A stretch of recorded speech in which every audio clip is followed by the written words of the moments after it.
There are loves that even death cannot sever.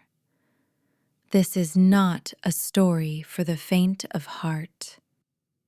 This is the story of Dr. Elias Vayne, who loved Eleanor Whitlock so deeply he carved his devotion into the fabric of death itself. So light a candle, dear listener, and pray you never love this fiercely. The Shadow of You. Chapter 1. The Last Surgery. The stench of gangrene clung to my coat as I exited St. Bartholomew's surgical theater. My hands, still trembling from today's amputation, fumbled with my pocket watch. 5:17 p.m. Just enough time to check on Eleanor before her husband returned from Parliament.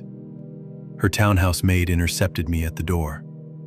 "She's worse, doctor, the hemorrhaging." I took the stairs 2 at a time. Eleanor Whitlock, née Pembroke, lay drowning in her own blood, the consumption having ravaged her lungs. Her wedding ring caught the lamplight as she grasped my wrist. "Tell me true, Elias, am I dying?" I could lie to London's elite, but never to her. Before winter. Her smile broke what remained of my heart. Then we have tonight. Chapter 2. The Bargain. 3 days after they buried her, I descended into the crypts. The crypts beneath St. Paul's hummed with forbidden energy. The shadow that dwells there coalesced from the bones of plague victims, its voice like rustling grave shrouds. She will be reborn. But death favors her soul. It will take her young in every life. My surgical blade flashed. Bind me to her. Let me walk between worlds as her protector. Blood sizzled on the stones. The entity's laughter echoed as my essence tore free of my corpse. How poetic. Very well, Elias Vayne. You'll guard her through every life. But never touch, never speak, never interfere. I should have asked what happened if I broke them. 3 days after they buried her, I descended into the crypts beneath St. Paul's. The shadow that dwells there emerged from the walls, a being of pulsing darkness and the scent of turned earth. She'll be reborn. But death favors her soul. It will take her young every time. My surgical scalpel flashed in the candlelight as I sliced my palm open. Then bind me to her. Let me walk between worlds. I'll be her shield. The blood sizzled as it hit the stone. The creature's laughter sounded like 100 dying breaths. A surgeon becomes the scalpel. How poetic. Very well, Elias Vayne. You'll guard her through every life. But never touch, never speak, never interfere. I should have known then. No demon gives a fair bargain. Chapter 3. The Apple Tree. 1990. Her 5th birthday. The first time I saw Lila, she was dangling from an apple tree branch, auburn curls blazing in the sunlight. When she fell, I moved for the first time in 160 years, my essence tearing through the veil to cradle her. She smelled like Eleanor, like lemon verbena and stubbornness. The child version of her, Lila now, not Eleanor, plunged from the oak branch. I moved without thinking, expending a year's accumulated energy to cushion her fall. She giggled, grass-stained knees peeking beneath a yellow sundress. Are you my guardian angel? If only she could see the blood still crusted beneath my ghostly fingernails.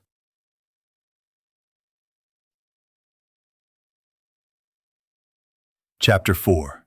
The First Rebellion. 2007. Lila's 16th birthday. The boy from her chemistry class pressed her against his father's Mercedes, his hands roaming where they shouldn't. I interfered. Every car alarm on the block shrieked to life. The boy's windshield shattered in a spiderweb pattern spelling, "Hands off," in Latin. The night she nearly kissed that football player in his car, I shattered every window on the block. The sound of her laughter as she ran home through the rain was worth the decade of strength it cost me. The energy cost left me incorporeal for weeks. Worth it. Chapter 5. The Almost Touch. 2020. Her college dorm. 3:17 a.m. A nightmare had her bolting upright. I materialized without thinking, breaking Rule 2, and reached to brush tears from her cheeks. Our eyes locked. "You're real," she breathed. The punishment came instantly. An invisible force yanked me backward through walls, my essence unraveling like suture thread. For 3 months, I could only watch from the edges as she searched for me, calling for a ghost she couldn't find. Chapter 6. The Summoning. 2023. Lila's 25th birthday. I'd spent decades hoarding whispers of power, just enough to turn a faucet, lift a blanket. But tonight, she stood before her mural of me, the face she'd pieced together from dreams. The paintbrush trembled in her hand as she mixed crimson into the shadows. "Show yourself," she commanded. I shattered the last rule. I pushed. The air shimmered. For 60 glorious seconds, I stood before her, solid, real, alive, in the same waistcoat I died in. Lila's gasp echoed through my dead heart. "Elias?" My hand, my actual hand, cupped her cheek. "Hello, little one." Then the universe tore me away. I dissolved like smoke through her fingers. Chapter 7. The Reaper's Gambit. The air in Lila's studio thickened like clotting blood as the Reaper emerged from her mural. Its form shifted between a handsome Victorian gentleman and something monstrous. A thing of stretched skin and too many joints, its mouth a yawning black pit. "Did you think you could keep her, surgeon?" The voice was Eleanor's, but wrong, like a wax recording left in the sun too long. Lila staggered back, knocking over paint cans. "Elias!" I moved between them, my spectral scalpel materializing in a flash of silver. The blade had served me well in life. In death, it was the only weapon that could harm creatures like this. The Reaper lunged. Our battle tore through dimensions. In the physical world, I parried its bone claws with surgical precision, our movements sending paint flying in crimson arcs. In the shadow realm, we became concepts. Me a flashing scalpel, it a swarm of funeral roses that choked and burned. In memory itself, it forced me to relive Eleanor's deaths. Drowning in a frozen lake, 1849. Coughing blood in a sanitarium, 1923. A car crash, 1991. Lila screamed as the Reaper's true form unfurled. A towering mass of weeping faces, each one hers in different lifetimes. "She was never yours," it gloated. Then I saw the crack in its armor. Chapter 8. The Bargain. The Reaper had Lila pinned against her own mural, its fingers dissolving into her chest like smoke. Her breath came in shallow gasps as it siphoned her life force, her skin turning translucent. The antique mirror above her dresser darkened. From its depths oozed the shadow that dwells beneath St. Paul's. The same entity I'd bargained with in 1843. Its voice vibrated through my bones. "The cycle can be broken, but the price is your remembering." Lila's weakening hand reached for me. Don't. The shadow continued. "Every moment you've cherished, the first time she laughed as a child, the way her hair smells after rain, the exact shade of her eyes when she lies." I didn't hesitate.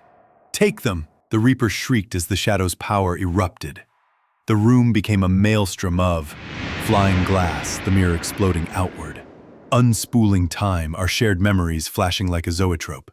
Lila's desperate scream as the Reaper's claws tore free from her chest. I turned to her one last time. Find me. Then I stepped into the mirror. The last thing I saw before darkness took me was Lila's hand outstretched, grasping at empty air.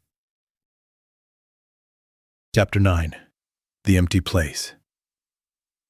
Consciousness returned in fragments. First, the smell of bergamot and oil paint.